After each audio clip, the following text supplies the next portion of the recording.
Hola, en el siguiente video estaremos considerando y repasando, estudiando algunos contenidos relacionados a la preparación de muestras para los análisis de espectrometría atómica, específicamente absorción atómica y emisión atómica. Esta grabación forma parte de una serie de grabaciones en donde hemos revisado diferentes contenidos de esta unidad temática, espectrometría atómica, en aras de alcanzar los objetivos, los resultados de aprendizaje esperados de esta unidad del curso de métodos instrumentales de análisis. Entonces, en relación con la preparación de muestras acá, ¿por qué tomamos la parte de preparación de muestras y por qué la vamos a revisar? Porque es muy importante entender acá que hay ciertas consideraciones especiales, puesto que aquí voy a trabajar con muestras líquidas y con muestras sólidas. Ustedes van a decir, pero en espectrofotometría UV visible también, en las otras técnicas que hemos visto también. Entonces, ¿por qué acá es importante revisarlo? Por la variedad de métodos de atomización que hay. Habrán algunos métodos de preparación de muestras que me serán más útiles para uno u otro, ¿ok? Entonces, a grandes rasgos, tenemos muestras líquidas, tenemos muestras sólidas para este tipo de análisis. Las líquidas evidentemente van a tener poco trabajo porque, como ya ustedes observaron, ¿cómo decirlo? La mayor cantidad de métodos de inserción de muestras están pensados para muestras líquidas, ¿ok? Muestras sólidas, hablamos los arcos, creo que tal vez no lo mencionamos en su momento, pero lo menciono acá de una vez. ¿Hay vaporizador electrotérmico para muestras sólidas? Sí lo hay, pero es muy específico y prácticamente no es tan usado. Está pensado para muestras líquidas. Entonces, si tengo una muestra sólida como un alimento, les contaba el caso del arroz, y quiero analizar algún metal presente, entonces tengo que hacer una digestión de muestra, etcétera, etcétera, procesarla, llevarla al caso líquido. Entonces, las sólidas, como les decía, las líquidas, perdón, como les decía, poco trabajo, usualmente no va a pasar de hacer una digestión, que esa digestión va a ser relativamente sencilla, puesto que es adición de ácidos, tal vez filtración, calentamiento, etcétera, diluciones, pero en las sólidas sí vamos a tener un poco más de complejidad. ¿Por qué? Porque o vamos a tener que degradar a altas temperaturas, primero la matriz, o sea, hacer una digestión que llamamos seca, y esto también se los mostramos como antesala a lo que van a ver en el laboratorio. Usar ácidos o bases, ya sea sobre la muestra cruda o sobre las cenizas.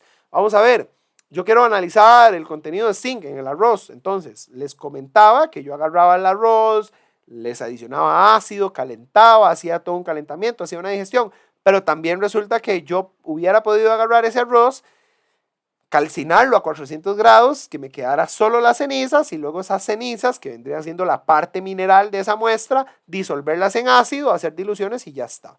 Dependiendo de qué tipo de matriz y dependiendo de qué tipo de analito, puedo tomar un camino u otro. Inclusive, para un mismo analito, yo puedo aplicar métodos de digestión diferente. ¿Qué me lo va a determinar? La matriz.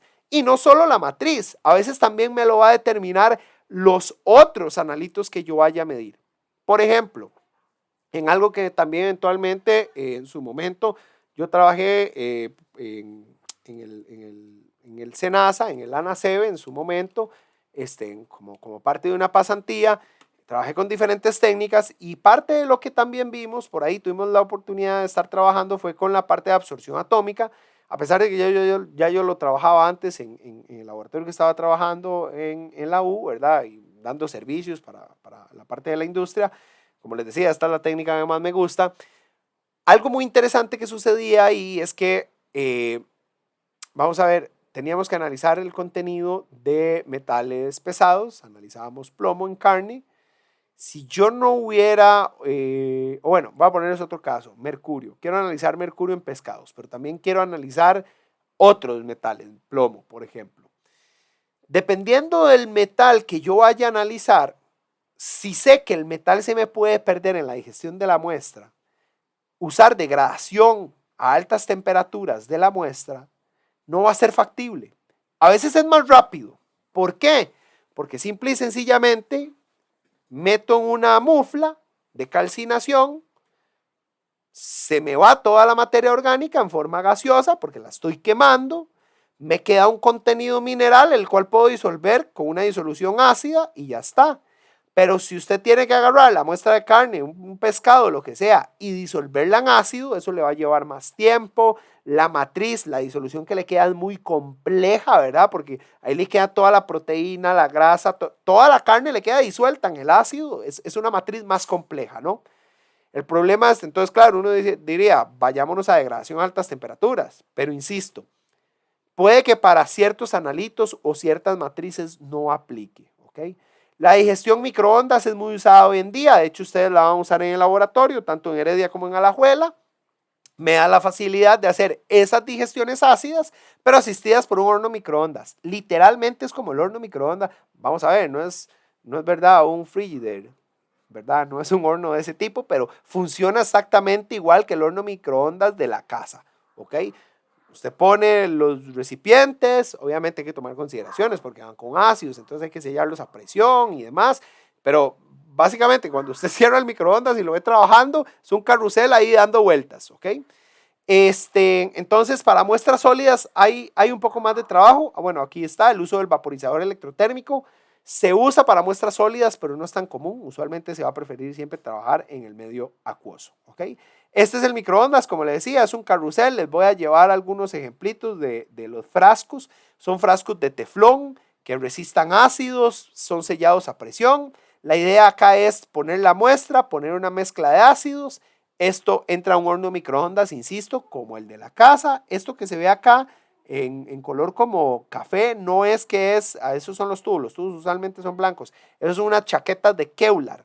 Las chaquetas de Kevlar tienen la intención de que, ok, esta es la chaqueta, yo meto el tubo y entonces el tubo queda como, es como un mecanismo de seguridad para que el tubo no, ¿verdad? Porque eso se maneja a presiones altas, hay ácidos, hay generación de gases y demás, es como un mecanismo de seguridad, ¿ok?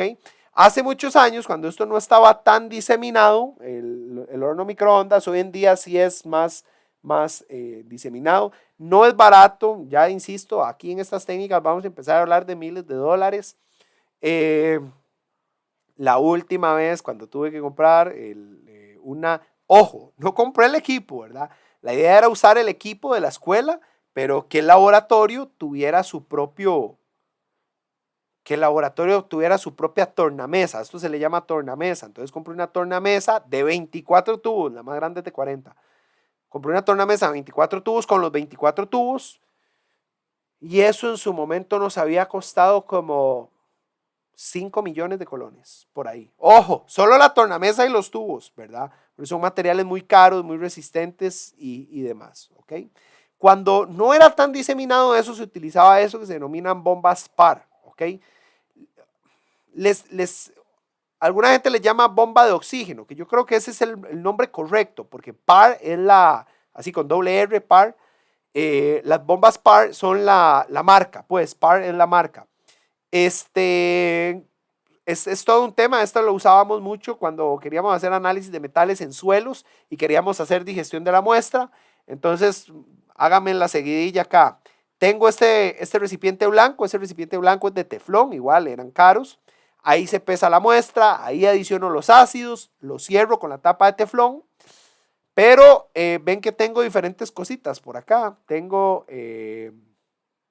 Esta es la carcasa final, esta es la tapa que va abajo, tengo unas láminas para hacer presión acá. Si notan, esta tapita tiene un hueco, esa tapita es la que termina de cerrar. Entonces, primero se ponía esta capuchita de acá, se ponía acá adentro, ponía el frasco de teflón, ponía esta superficie acá para generar más presión. La tapa de seguridad era esta, y ven que esta otra tapita tiene ¿cómo decirlo? Tiene como un resorte, entonces ese resorte venía acá para que comprimiera más la muestra y al final le terminaba poniendo esto a todo el sistema. Entonces se generaban buenas presiones y tenía que, por tanto, asegurar que el sistema quedara bien cerrado y demás, y ya luego, o sea, esto se metía a la estufa. De hecho, a la estufa de laboratorio no salían vapores ni nada por el estilo. Los vapores salían ya cuando yo me iba a la capilla y los abría, y ya ahí tenía digeridas las muestras sólidas para hacer las diluciones correspondientes y proseguir con el análisis por absorción atómica, ¿ok?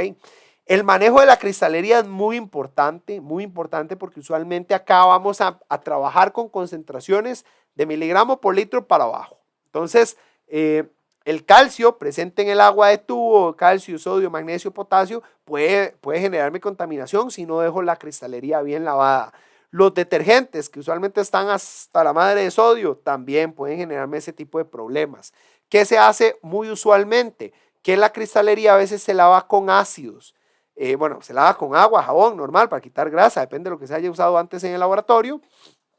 Se enjuaga con agua de tubo y luego se le hacen enjuagues ácidos con HCl al 5%, a veces se utilizan ácidos grado trazas dependiendo de los metales que yo vaya a medir, en aras de que los sitios activos de la sílice, en donde a veces pueden retenerse cationes, ¿verdad? Tipo calcio, potasio, magnesio, los metales que yo vaya a analizar, cuando yo hago lavados ácidos, esos sitios activos, el ion hidronio puede desplazar esos iones y pasa a ocupar esos sitios. Entonces, así me aseguro que mi cristalería no esté contaminada, ¿ok?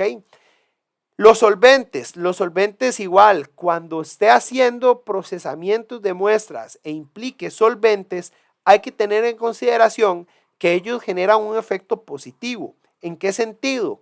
En que los solventes tienen menor tensión superficial. O sea, por ejemplo, no sé, quiero analizar el plomo en tal matriz, no sé, en combustible, y entonces voy a hacer la extracción con un solvente y voy a analizar directamente ese solvente. ¿Qué hay que tener en consideración?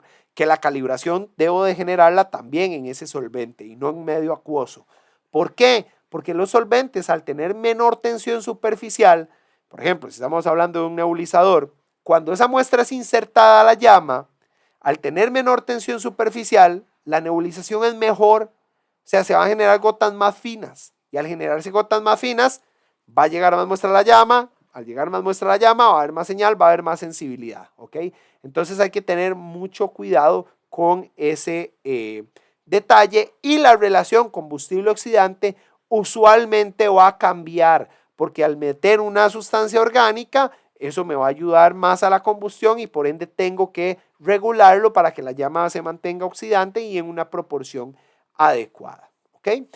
Entonces, ya para cerrar esta primera parte de la unidad, les dejo una comparación de algunos límites de técnicas. Estos límites son teóricos, ¿verdad? Recuerden que al final los límites de cuantificación, inclusive los métodos, terminan siendo determinados por el propio laboratorio, la calibración instrumental que usted hizo, el procedimiento analítico en específico que usted está aplicando y demás. Entonces, son teóricos, pero en general, sí me gustaría notar que a grandes rasgos, la espectrofotometría de absorción atómica va a tener menores, o bueno, más bien, los límites van a ser más altos que cuando hablemos del plasma acoplado inductivamente. ¿Okay? El plasma acoplado inductivamente, sin duda alguna, me va a dar menores límites. Y para allá es a donde vamos. Vamos hacia plasma acoplado inductivamente. La vaporización electrotérmica es algo curioso porque de forma general, para la mayoría, para no decir que para todos, me va a dar mejores resultados que la espectrofotometría de absorción atómica en llama.